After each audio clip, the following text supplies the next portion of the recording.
You get the votes on youth left. Actually, I'm going to read the block from the far over. That must be my name. That's yeah, wait, again. Yep.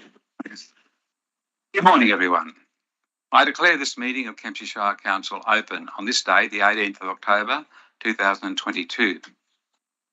I remind all people attending this meeting that it is being webcast on YouTube with audio and vision. A recording of the meeting is available on the internet and is required to be available for 12 months. Private recordings, including taking photographs by members of the public gallery, are not allowed. Only members of the media are allowed to make a recording. All members of the Kempsey Shire community are welcome to attend council meetings to observe. Please refrain from interjecting or undertaking any behaviour that will stop councillors from undertaking the important tasks of decision making.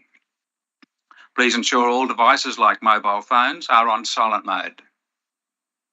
On behalf of Council, I welcome all people in the public gallery and observing live on the internet to our meeting today. Councillors in attendance are Councillor Dean Saul, Councillor Alexander Wyatt, Councillor Anthony Patterson, Councillor Kinney Ring, Councillor Arthur Bain, Councillor Kerry Riddington, Councillor Simon Ferguson and Councillor Scott Butterfield. Council staff in attendance are Mr Craig Milburn, General Manager, Mr Michael Jackson, Director of Operations and Planning, Mr Steve Beasley, Acting Operations and Planning Director for another week maybe, Mr Steve Mitchell, Director of Corporate and Commercial, Mr Daniel Thorogood, Manager, Governance and Information Services. Council has some sad but also happy news. We are sad that Mr Steve Beasley, who has been Acting Operation and Planning Director, will be leaving us. We wish him well in his future endeavours and thank him wholeheartedly for his work with Kempsey Shire Council.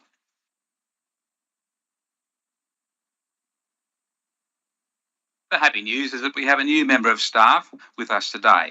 Mr Michael Jackson, joining us from Penrith City Council, is Council's newly appointed, as of yesterday, Director of Operations and Planning.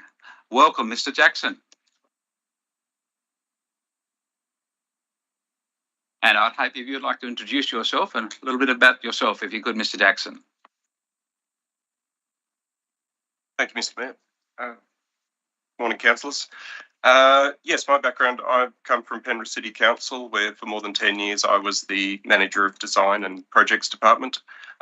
We looked after all of the design disciplines, both civil engineering, architectural, landscape, structural work, and we delivered a huge program.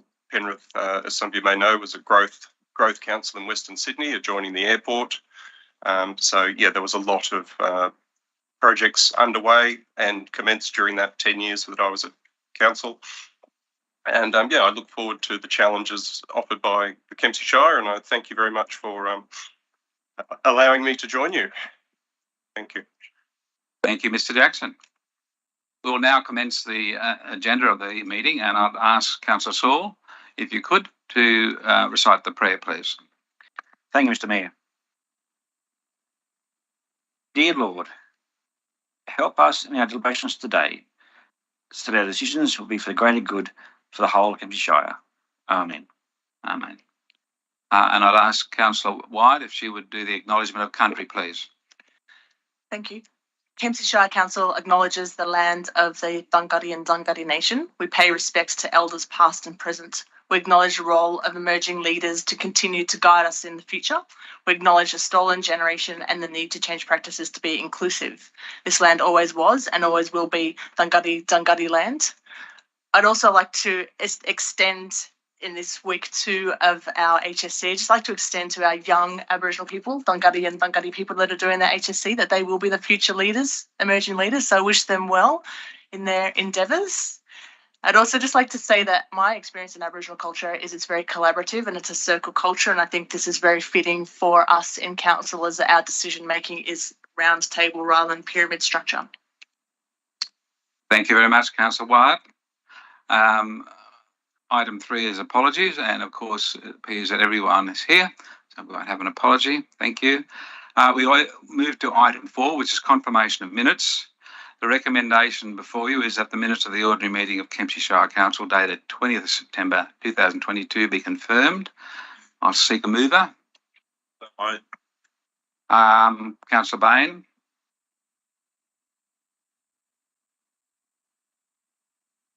A seconder, please.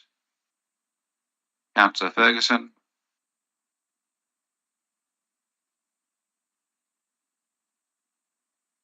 Any debate? If not, I'll put the motion. All those who dissent? None. I declare it carried. We now move to item 5. Are there any disclosures of interest in any of the items on the agenda for councillors today?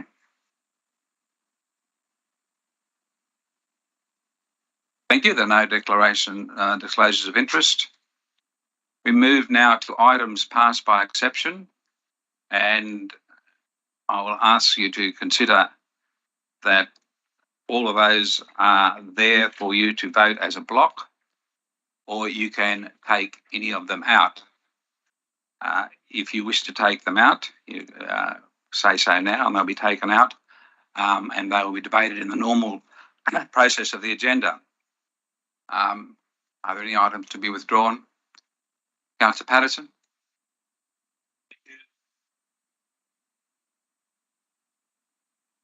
His microphone's gone out. Sorry, the microphone got turned off somehow. Councillor Patterson. Thank you again. I'd like to withdraw 9.3, 9.6 and 11.3. Thank you very much. Are there any other withdrawals? And then we'll go to questions on the other items.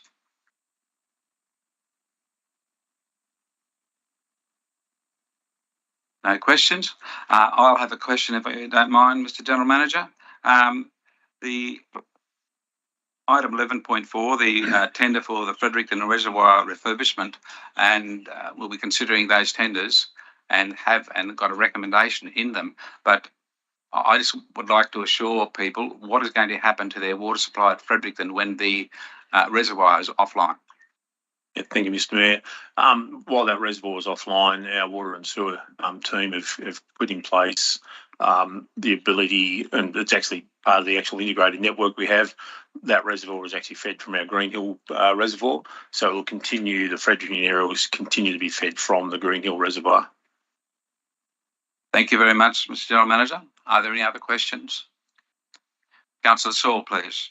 Thank you, Mr. Mayor. That's a question, please, following up your question. Therefore, do we need to notify the community or just continue as is, Mr. General Manager? Through Mr. Mayor, our comms team may let the community know the work will be happening on the reservoir, but they will see, literally the residents won't see any impact whatsoever on their water supply. So thank you. No impact on them. Thank you, Councillor Saul. Thank you, Mr. General Manager. Any further questions? If not, I'll ask for a mover for the recommendation that's there before you with the withdrawal of 9.3, 9.6 and 11.3 out of that list. We have a mover, please. Councillor Saul.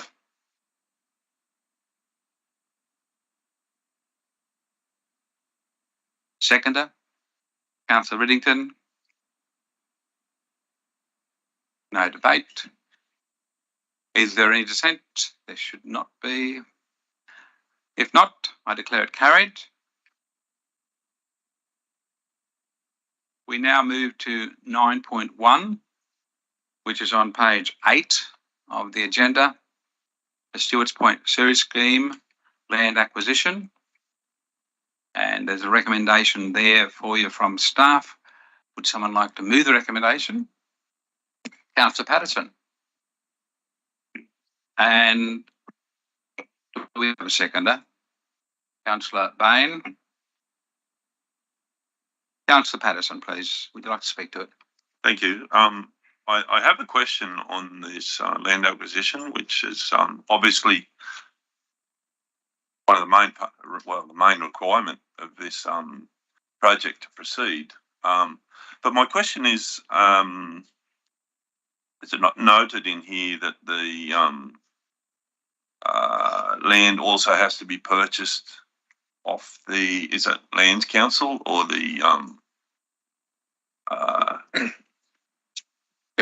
Yes, I'll have that question answered by the General Manager. Mr. General Manager, please. Through Mr Mayor, Council has actually worked through previously with the local Aboriginal Land Council, had a land claim on this, so we had to work through that and provide compensation to them for the extinguishment of that land claim. It was the first of its kind, that agreement that we've actually done between Council and the Land Council previously. Yeah. And that was settled last year. Yeah. Our process now, because it's Crown land, is we still have to acquire the land from Crown lands as well. Has that been noted in the further question? Has that been noted in the actual I suppose the budget for this? Yes, it's been noted in there. Yes. And another question, just to get it on public record, is the purchase of this land once again through from the Crown land.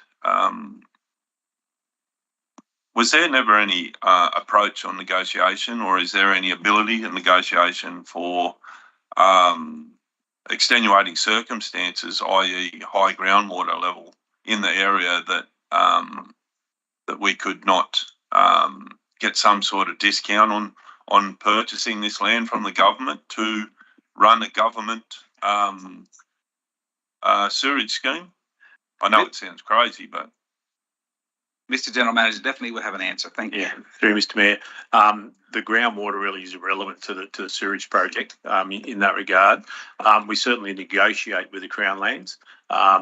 They do own it, and they do require through Treasury to be paid appropriate amounts, but we do negotiate that amount with them.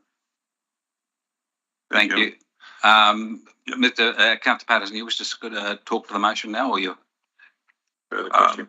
Or you have another question? No. Councillor Wyatt, please.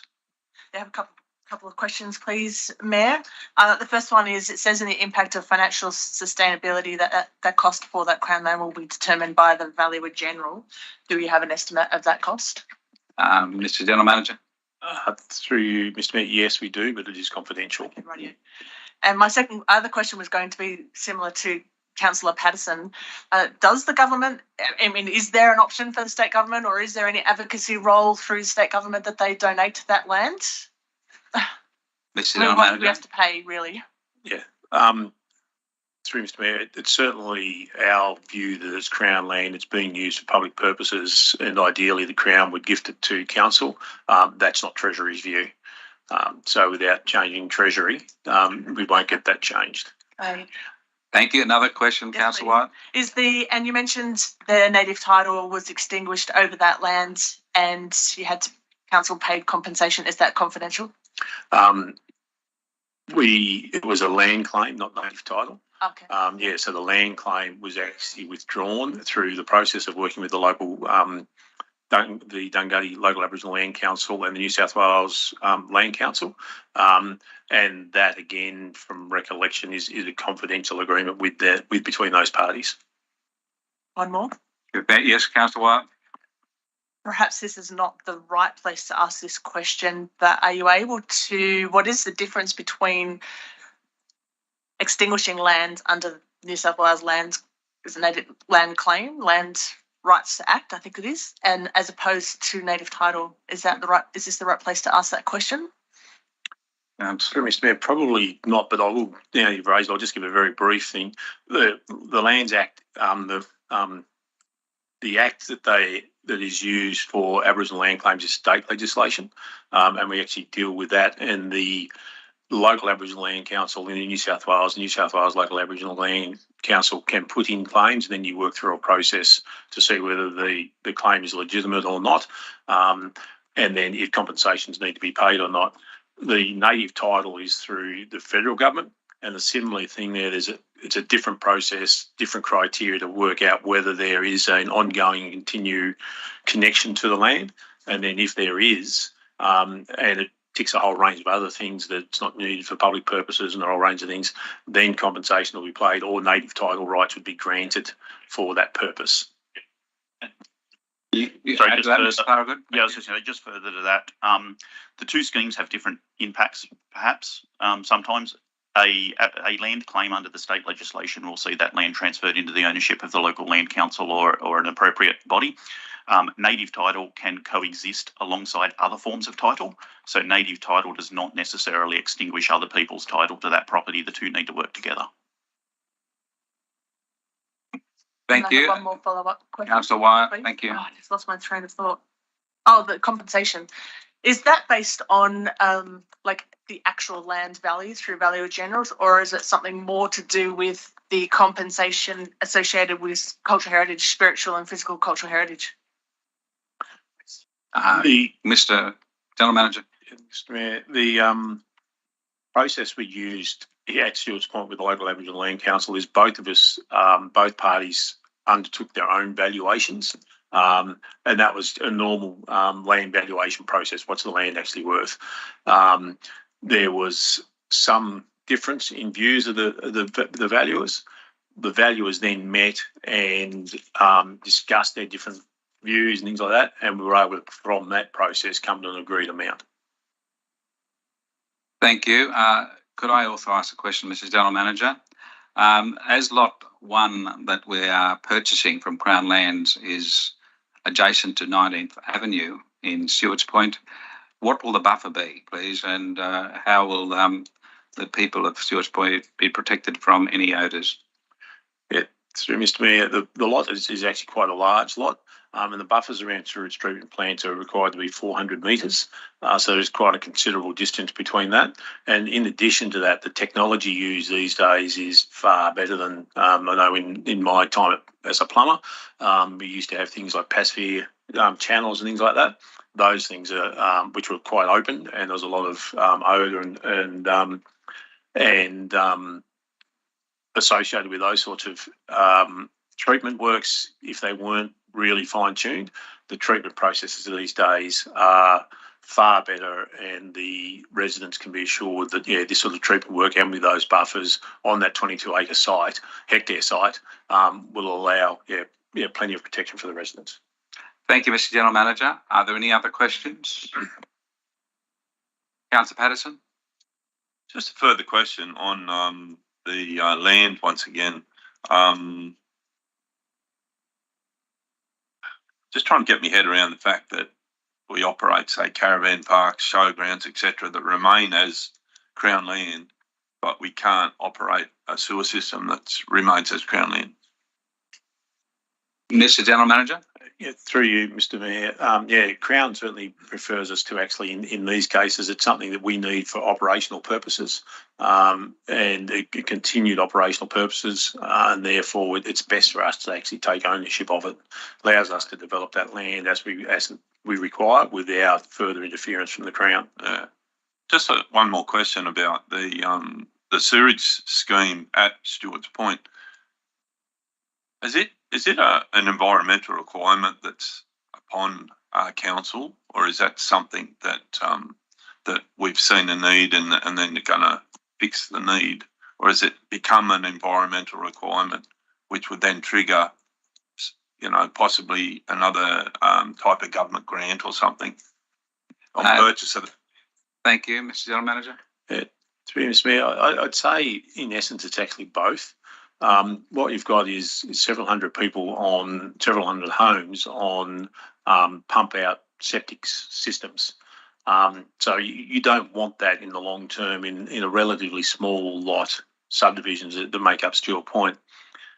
Because they're relatively small lot, it then also has an environmental impact. So you really have both cases there. It's something you really want to fix, but environmentally you need to fix as well.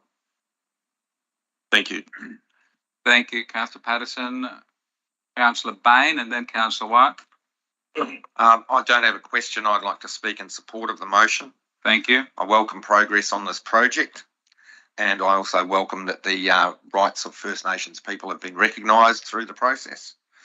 My understanding of when land is purchased from the Crown, and as I've had some background in this, is that the cost is usually quite minimal. That it's but there's also the cost of processing the claim can actually end up being more, being an additional income.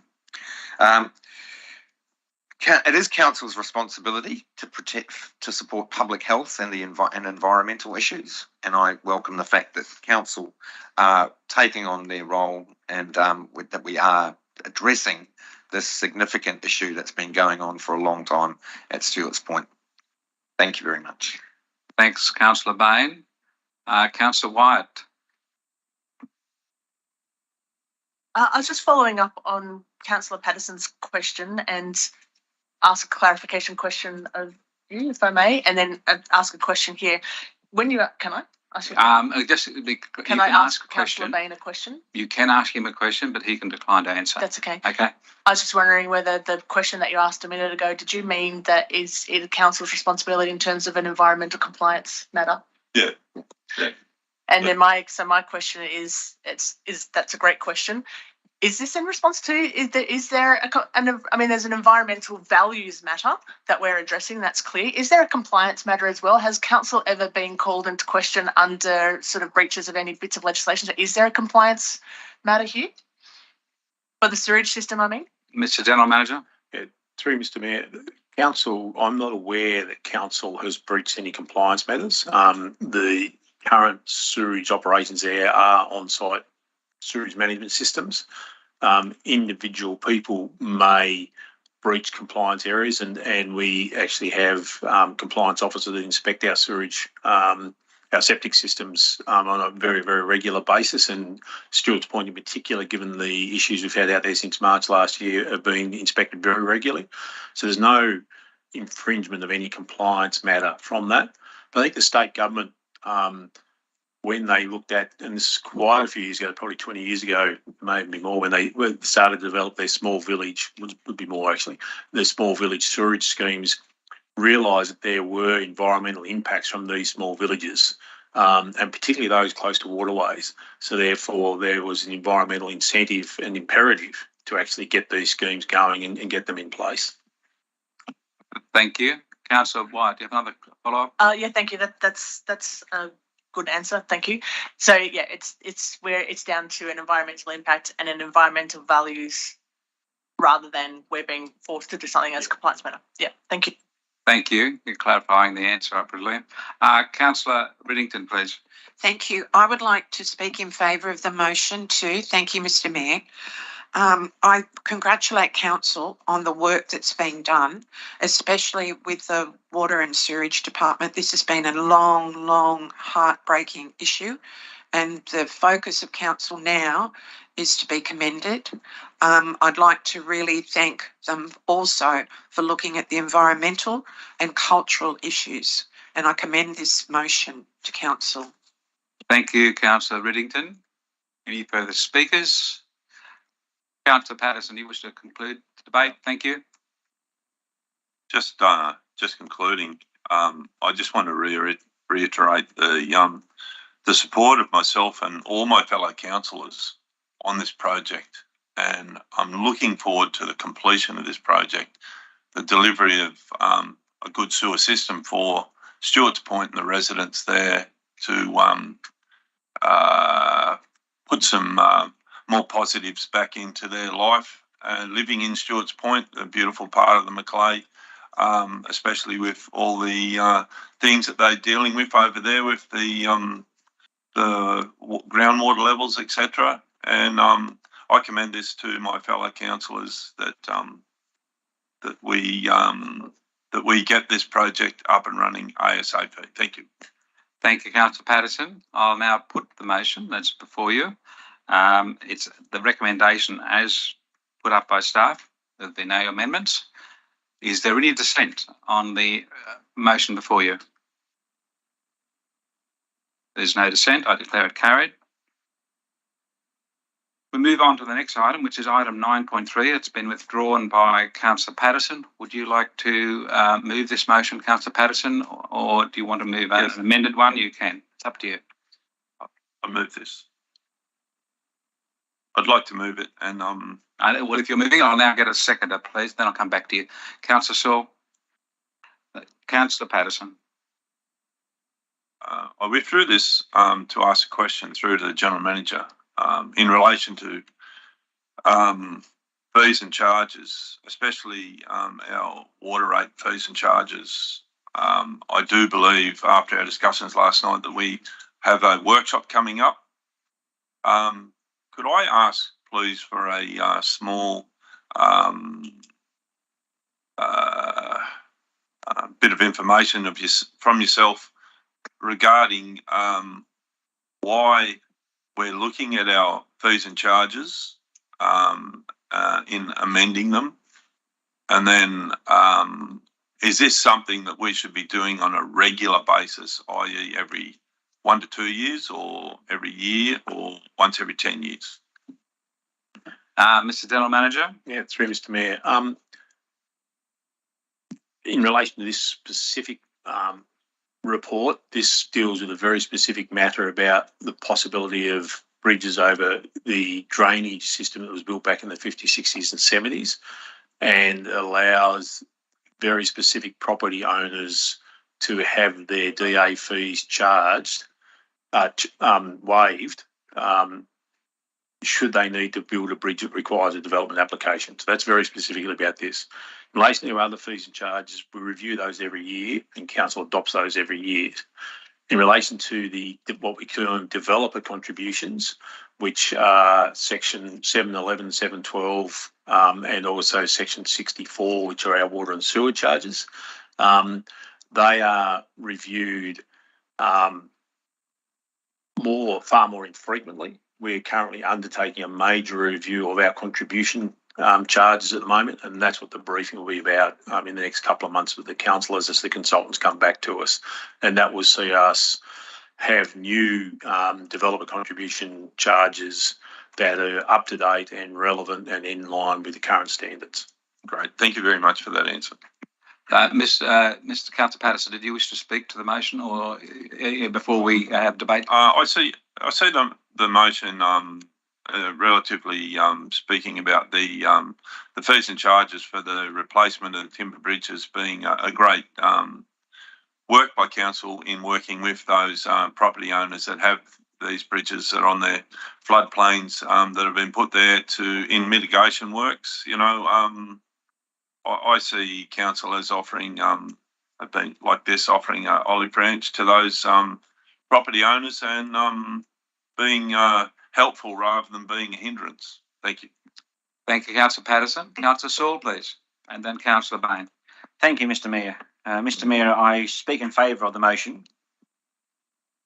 Mr. Mayor, I think any assistance we give to our farmers is helpful. By waiving these small fees and charges, it will assist them. They have been done it tough, as you know, the last couple of years of flooding down the Lower Macleay for Kinchela, Belmore. And in the past, where those farms have had to have bridges across their properties, it's been another expense to replace those bridges. They do wear and tear, of course, of floods and just age. So if we can assist our farmers in this situation, I think it's well done for council and for councillors. So I urge you to support it. Thank you for that. Thank you, Councillor Saul. Councillor Bain, please. Just a question. Thank you, Mr. Mayor. If, for example, a landowner wants to replace one of these bridges, and I think it's a great idea that they shouldn't have to pay a development application fee, do they then, if I'm reading Part 2B correctly, do they make a submission to council to have that development application waived? And the way I read it, the council then supports them in writing that submission. Is that correct? Mr. General Manager. Through you, Mr. Mayor. No, what will happen is that they'll still need to submit the DA, but when the DA, there'll be nil fees associated to the DA. Thank you. Councillor White, please. Thank you, Mayor. I've got a couple of questions too around the fees, and totally support what Councillor Saul said about supporting our landholders. First question is around fees. In terms of them submitting their development application, they will have to, I presume that they will have to submit some kind of statement of environmental effects or an REF or something along those lines. Is that correct? That's correct. That's a yes. Thank you. And the second part of that is, so there will be some requirements of fees for them if they have to do any water studies or environmental studies of some description to to get that information into that statement of environmental effects. Yep, that's me. Correct? Yeah, through Mr. Mayor. They'll need to submit an appropriate development application with all the required consultants and things like that. That will be at their cost. It is simply the development application fees that council would normally apply that are being waived. And so part 2 of that, if time, resourcing and time permits, is council able to assist with providing information for input into those studies, because they can be quite onerous. Mr. General Manager. Yeah, through Mr. Mayor. Yeah, certainly what we hope to do is, if it depends on how busy the staff are and things like that, but we certainly have the Lower Macleay flood model, and we'd be able to use that and provide information from that to their consultants and to the owners themselves. So there'll be some ways in which we'll be able to help, but they still will have some costs involved through their own consultants and actually getting the engineering and those sorts of things done. Thank you. Councillor Wyatt again. Do you think, would there be any state government costs in terms of like fisheries permits or something like that? And if so, is there a role that council can advocate for the state to waive any fees that it might have to pay? Mr. General Manager. Yeah, I'd be surprised if there were any fisheries, but these are basically drains that often in dry periods are actually dry. So I'd be surprised if there was. Yeah, there's a report. It's called Is this a question? Sorry. There is a report called "Do Fish Cross the Road?" So there may be a need for permits. Do you know what? Oh, that's okay. That'll do. Thank you, Councillor Wyatt. Is there any further debate? A question, Mr. Mayor, if possible. Yeah. Councillor Saul, please, you have a question. Yes, Mr. Mayor, this is the question. Just noting the debate being said, and the GM saying these are mainly crossing drains, is there a real need to do all this additional work? I mean, for replacing a structure for the same sort of structure, why are we having to jump through all this green tape? Mr. General Manager. Through you, Mr. Mayor, it's actually nothing to do with the environment. It's actually to do with the development. So it's not actually green tape. It's actually red tape in this case. And it's just a requirement that any sort of structures need development applications to ensure they're built to the appropriate standards, engineering standards, civil standards, those sorts of things. So it's just making sure they comply. Thank you, Councillor Wyatt. Is it too late to put an amendment to one of those? You can move an amendment at any time. You just need a second. So, yes, it's quite appropriate for you to move it. So would you like to tell us what your amendment is, please? Yes, something along the lines of if there are any state government fees, can council advocate on behalf of our landholders to have those fees waived by the state? For any other permits? That's the general idea of the amendment. We could wait for Mr. So not waiver, but advocate to sort of. Okay. Anyone wish to second that amendment?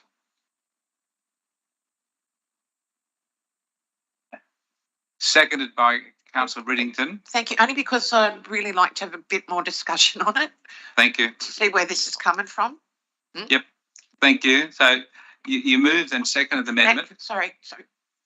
And can I ask? No, you can't speak at the moment. No. Sorry. But I will let you speak, Ms. Councillor Riddington, for sure. You'll get your chance. Once we have it up on the screen, if we could make sure what we're talking about, could you help Mr. Farragut get the words right first, and then we will have. Oh, look, he's so quick. Thank you, Mr. Farragut. C is now there. If there are state government fees and council advocates for the waiver or reduction of these fees, is that what your amendment is, Councillor Wyatt?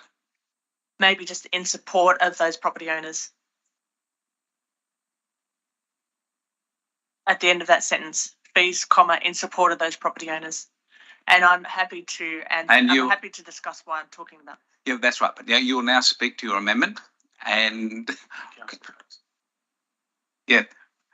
Councillor Patterson may accept it. So you want to speak to and explain it first, and then we can ask Councillor Patterson. I need to ask a question. Yes, thank you, Councillor Wyatt. It's just through my experience in having worked on that floodplain as well, is that there may be some additional fees. I'm not 100% sure.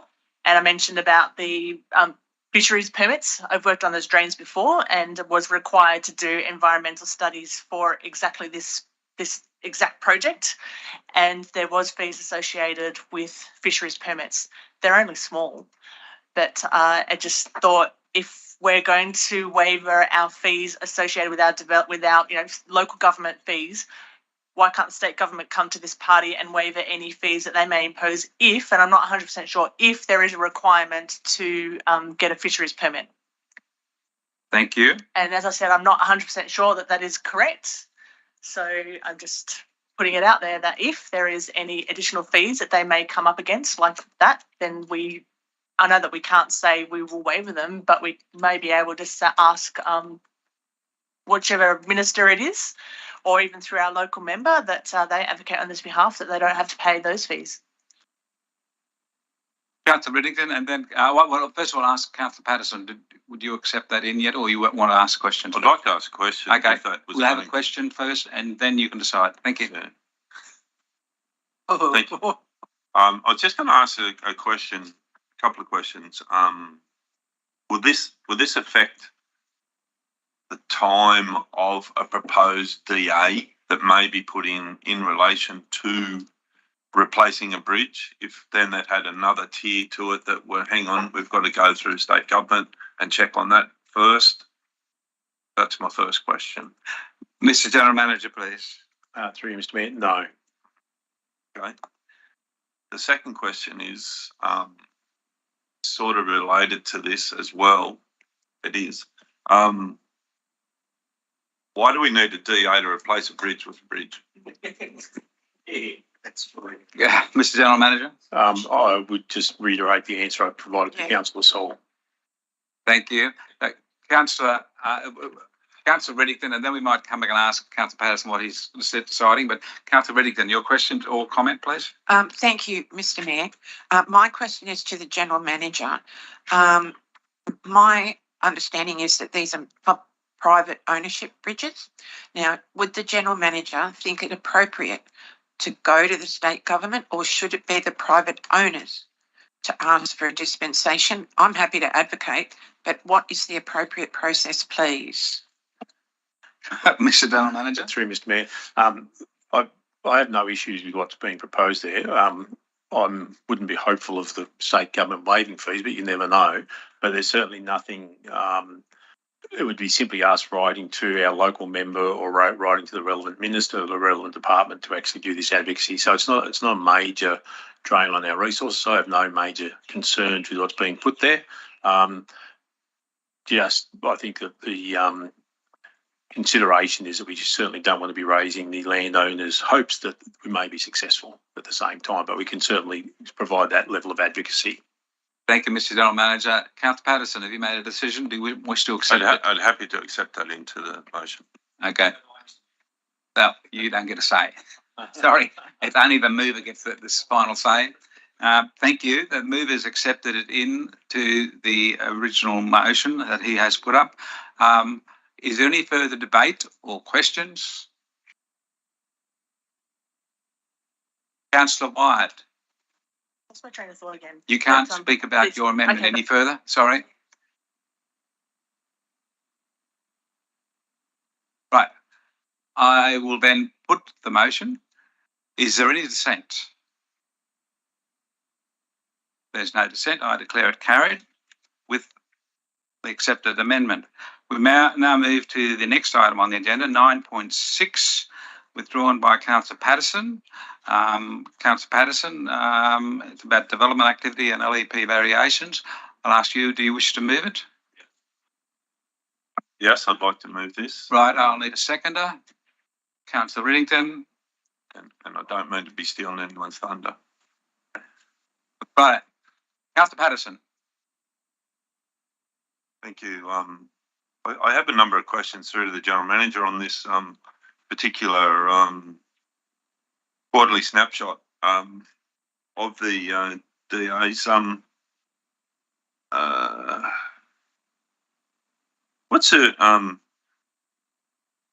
feedback from staff? It may be, I know Director Jackson's only fairly new, but what's the feedback on the interest in DAs at the moment in council? Is it Is it something that's that council finds is consistent? Is it something that's waiving? Is it something you feel may have been affected by interest rates, etc.?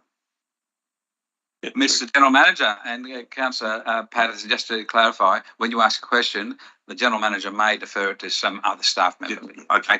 Thank you. Yeah. Mr. General Manager. Thank you, Mr. Mayor, and I'll give Mr. Jackson a meeting or two to catch up. So Yeah. I think if I'd refer you to actually the table on top of page 21, and what you see there is July, August, September figures, and what you see is a continued growth in the number of DAs that are actually coming in month on month.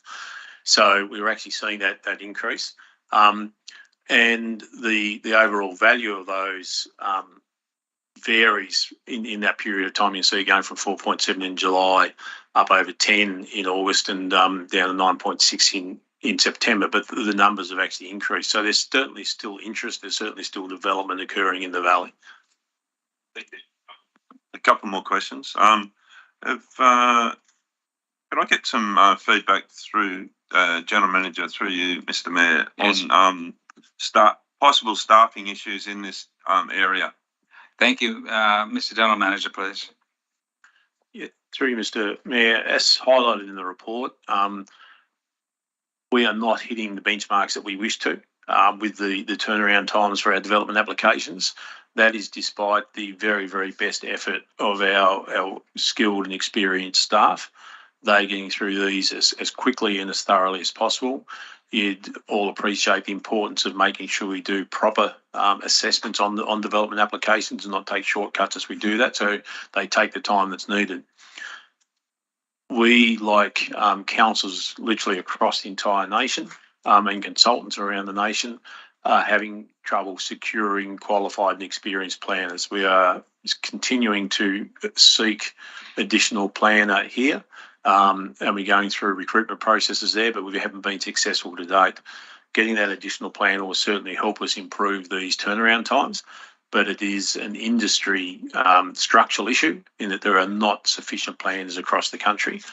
And I think with what we're seeing from the impacts of the disasters here on the North Coast, mid-North Coast, what's happening in Victoria now, the numbers of the tens of thousands of homes you're talking about there, it is going to be an issue that will go on for probably the next 5 years at least, I think. Thank you. I have more questions, but I'd like to hold them to let other councillors ask them. Okay. Councillor Riddington, please. Thank you, Mr. Mayor. Through you, Mr. Mayor, to the General Manager, and this, please let me know if this isn't the right place to ask it. When you're doing your analysis of the numbers, is there an analysis of the type of DA that we get as a council as opposed to the type of DA that private certifiers get? Like, is there, I'll try and make my question a bit more clear. Is a private certifier DA a lot bigger, worth a lot more money? Do we know the stats on it? Or what's the type that we get? Yeah, through Thank you, Mr. General Manager. Mr. Mayor, I don't have the direct numbers on that. However, from the information I am aware of, I would say both would be fairly similar. We've been able to secure some pretty major certifications, and that with our staff from major developers. So, you know, we do a very wide gamut of areas, and the private certifiers be similar. But, you know, I don't have specific numbers on that. Thank you. Councillor Wyatt, please. I was going to ask a question about certifiers as well. So those statistics there in that table don't include private certifiers, yeah. And doesn't private certifiers only certify complying development and things like houses and sheds and those kind of things?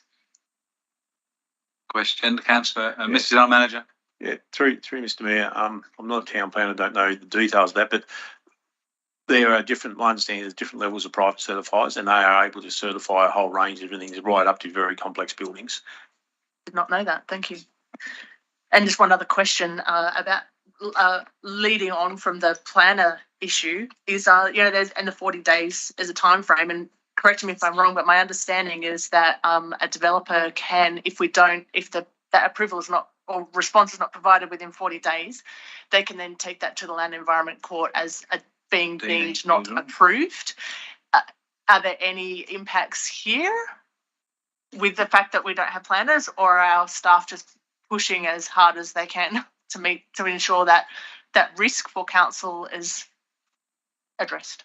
Mr. General Manager, please. Yeah, through Mr. Mayor, a developer or an applicant that's made a development application certainly has the option to go to the Land Environment Court under what they call the deemed refusal matter once it exceeds the 40 days. Having said that, there is a cost involved with that for applicants to do that. So, you know, they would weigh that up. The other thing I think that in our case, at least, our staff in this area work very closely with the applicants. They develop good relationships with the applicants and try to explain what the situation is, what the holdups are, keeping them informed as the process goes on. So we find that, you know, overwhelmingly the applicants are generally understanding. They get frustrated, yes. They would like to see it quicker, yes, but they're at least understanding, because at times some of these holdups aren't within council's control. There's a lot of external referrals, and those external agencies are also experiencing shortages of staff and their turnaround times. And as an example, I know, we've seen things with the RFS that you used to get things out from the RFS within about 8 weeks. It can take 3 to 6 months there now because they're experiencing similar sort of shortages. So the applicants generally are pretty good, and we're not seeing many applicants at all using the deemed refusal pathway. That's good to know. Is there any evidence or any anecdotal evidence that the courts are sort of taking that into consideration? That because there's so many disasters, so much pressure on planners, so much lack of planners. Is there any evidence that courts will take that into consideration of why there might be a deemed refusal? Mr. General Manager. Yeah. I don't know whether Michael actually knows something. No, okay. I've got a bit of an idea. I don't believe they would, because once it's in front of the court, they will just deal with it as a development application and actually have to make an assessment of it. So the matters about why it ended up there and wasn't dealt with in the 40 days wouldn't be relevant for the consideration of the court, is my understanding. Thank you. Councillor White, do you have another question? Yeah, follow up. Yeah, we talked last night about development and motions and things for local government conference. This is clearly could be a statewide issue, because if we've got a shortage of planners, lots of disasters, lots of developments, and lack of staff, there is nothing we can do except make poor staff work, a 15, 16-hour day to get that across the board. So maybe that's and I'm not suggesting that they do. I'm not just wondering, maybe that's something that, or does the Mayor and the General Manager agree or support that that's something that we could be advocating to, again, our local member, is what can state government do to assist in that space, that recognising no planners, lots of development, and there is still that legal requirement there. Okay, well, I'll answer that question by saying I watched Four Corners last night, and there's a shortage of people in every area of Australia. We have a massive shortage of workers, and with low unemployment, it's a real problem. But yes, I'm quite sure we should advocate to the state government, and we just need to write a letter. We will, if we can get around it. Mr. General Manager? Yeah, just to add to that, I think it's the title's the president of the New South Wales Planning Institute. For the first time, I understand, is one from local government, 2 is a female, and 3 happens to be from Coffs Harbour.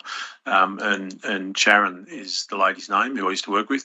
I know that her and the Planning Institute are doing a lot of work in advocacy in trying to get pathways developed for planners to be trained and in place as clear as possible. Dan was just, if I just go back to the previous questions about private certifiers and that, Dan was just something for me just to make sure there's a bit of clarity around this. There's a distinction between a private certifier and a building certifier. Private certifier can only certify complying development, but the state government is broadening what can be done by that are in that pathway of complying development. So there is a little bit of a difference in that. It gets quite technical. Could you read that again? Sorry. There's a difference between a private certifier and a building certifier. The private certifier can only do complying development, and that's what the state government is trying to broaden, what's complying development, to get those things through quicker. I Thank can you. probably add with that, I didn't offer to Craig the precise detail because I'm not sure where all the code steps are up to. But for instance, once upon a time, complying development was low density residential only. There are complying codes either in place or in the works for medium density residential, commercial and industrial. Thank you, Mr. Thorogood. I have two other speakers who have nominated to speak or ask questions. Councillor Bain and then Councillor Riddington. I believe Councillor Riddington was first, so I'm happy to. No, you put your light on. No, go on. Yep. Okay, thank you. Thank you, Mr. Mayor. I would like to speak in favour of the resolution. I think it's really valuable that we get the information quarterly on how many DAs we're up to, and we're we've got some fairly clear targets for improvement there, and also the number of LEPs that are varied. I acknowledge that the skills shortage and the impact of COVID and the disaster recovery has made an impact on our ability to meet that 40-day time frame. And I also note that in the local government New South Wales conference that's coming up, these issues are being addressed: skills shortage and also the impact of private certification. This is not a question, it's more of a comment and something to think about prior to the conference, is does the private certification system have an impact on the availability of staff? Does it have an impact on council's income? And also I note that there's a further motion at the state conference about the time frame of deemed refusal of that, to move that the state government extends that in order to allow us more time to deal with these issues thoroughly. Thank you very much. Thank you. Councillor Riddington, please.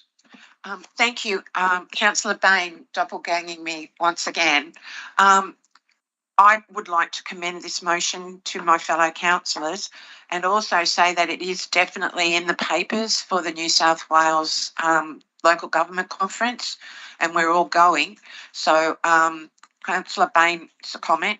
Councillor Bain has also put together a spreadsheet for us, which I thank him very much for. Thank you. Is there any further debate? If not, Councillor Patterson, you can close debate or you can ask another question. Couple of questions. Just noting on some discussions we also had last night about the possible workshop coming up on our LEP variation to that. Could I ask the General Manager through you, Mr. Mayor, could you give me us councillors an idea of why we need to update our LEP, and is it something once again that we do on a regular basis? Thank you, Mr. General Manager. Yeah, through you, Mr. Mayor, the planning system in New South Wales requires councils to have a number of statutory documents that lead our planning. The top level of that is actually our local strategic planning statements. The LEP sits under that, followed by our DCP. We're currently reviewing the LSPSs. The LEP is something that normally would be reviewed every 5 to 10 years, and ours is up for review, and that's something we'll be undertaking over the next 18 months. The review of an LEP is not a quick thing. It is something that involves the land use of the entire Shire, so it needs to be done well and in detail. We've got a couple of things happening at the moment that will help lead into that, things such as the South West Rock Structure Plan. It'll be really important that structure plan is considered by council before we make any changes to the LEP, because it is a fundamental document in terms of the research behind what the LEP needs to look like in the future.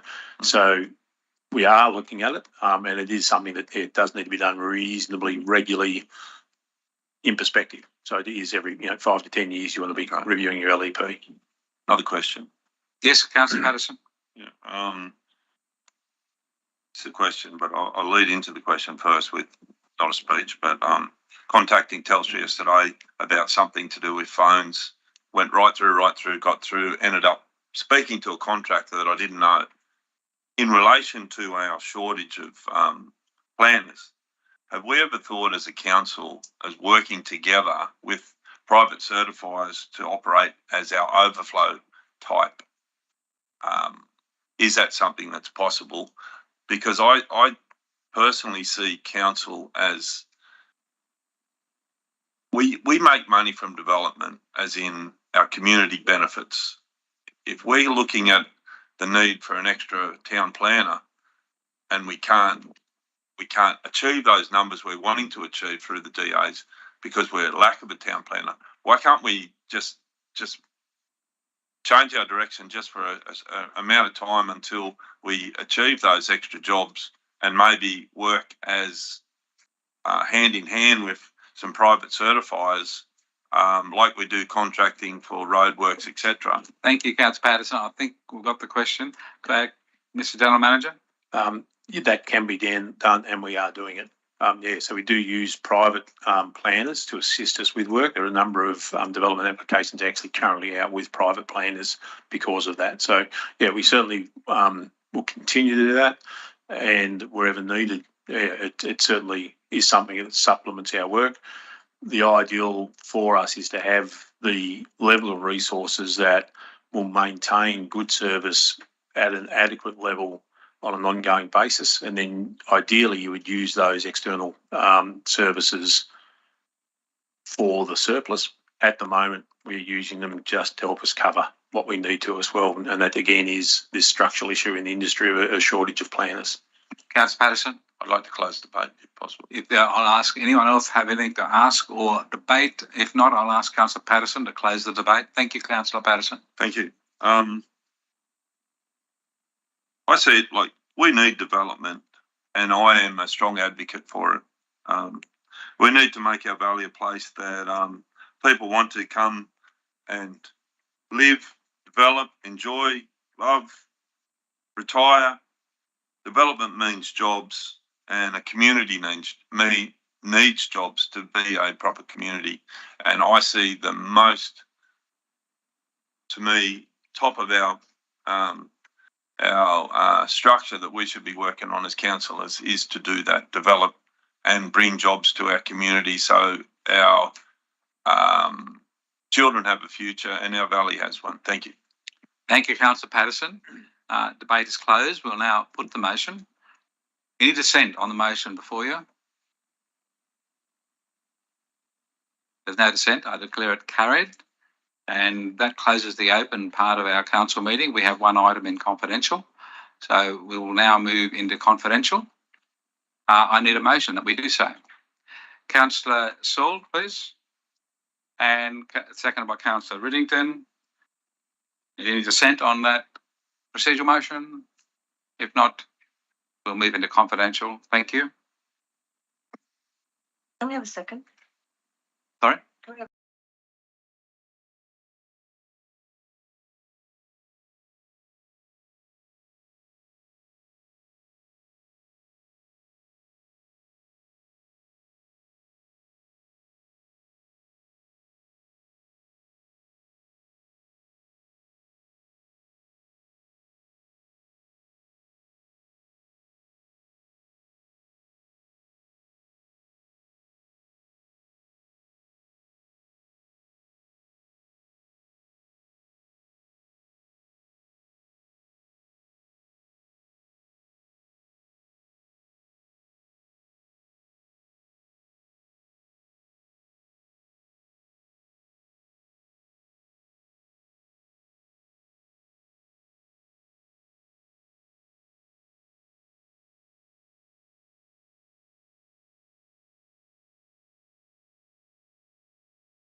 In relation to the resolutions that were taken in closed session and those that were taken as part of the items passed by exception earlier in the meeting, in relation to item 11.1 legal matters, Council resolved that Council receive and note the report. In relation to item 11.2 Audit Risk and Improvement Committee meeting minutes 21st of September 2022, Council resolved that Council note the draft meeting minutes from the Audit Risk and Improvement Committee 21 September 2022. In relation to item 11.3 withdrawal of property from sale of land for unpaid rates, Council resolved that, subject to repayment commitments being met as of 22 November 2022, Council withdraws the property identified as Lot 10 DP 703164 from the list of properties being sold at auction for unpaid rates.